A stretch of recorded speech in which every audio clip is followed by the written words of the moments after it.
Pourquoi la journée? En fait, ça fait vraiment une dizaine d'années qu'on travaille sur la granulométrie du maïs. Donc au début, on a travaillé vraiment sur la longueur de coupe. C'est un dossier qui a bien évolué. Il y a une dizaine d'années, on coupait très court. Maintenant, ça c'est bien revenu. Et en fait, on s'est aperçu que l'éclatage des grains était insuffisant. Et donc maintenant, ça fait 4-5 ans. Et donc on a mis en place une nouvelle analyse, enfin une analyse de standard qui est l'IFG, qui permet de mesurer avec précision l'éclatage des grains. Et on s'est aperçu au regard de notre base de données que l'éclatage des grains était largement insuffisant dans une grosse majorité des cas. Et c'est pour ça qu'on met en avant ce sujet-là.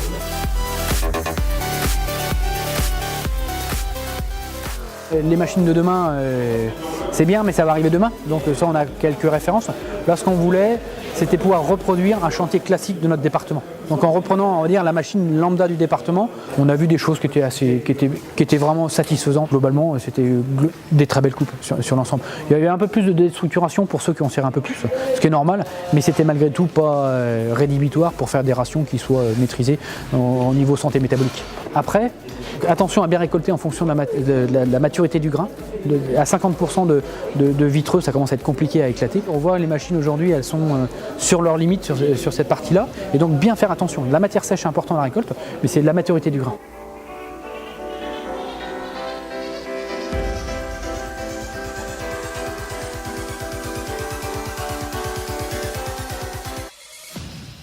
Sur les machines qu'on a vues aujourd'hui, peu de différence? Alors on a vu, il y a peu de différence sur cette partie-là. Après, il y a quelques petites... Au niveau statistique, c'est pas significatif les écarts. On voit quelques petites tendances, mais globalement, c'est pas du simple au double. Et donc on voit qu'aujourd'hui, toutes les machines peuvent faire.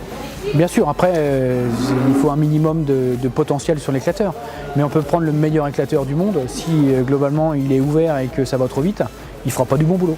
Il ne fera pas de boulot. Donc là-dessus, c'est peut-être du 50-50. Hein. Il faut le potentiel de la machine à faire et après son utilisation au quotidien.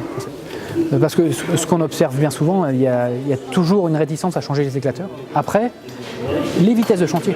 C'est globalement quand on ouvre, enfin quand on met un éclateur à 1 mm et qu'on va trop vite, il s'ouvre pour éviter de brûler la machine. Donc il va se retrouver à 1,5, à 2 mm et là il n'éclate plus. Et donc, attention aux vitesses de chantier.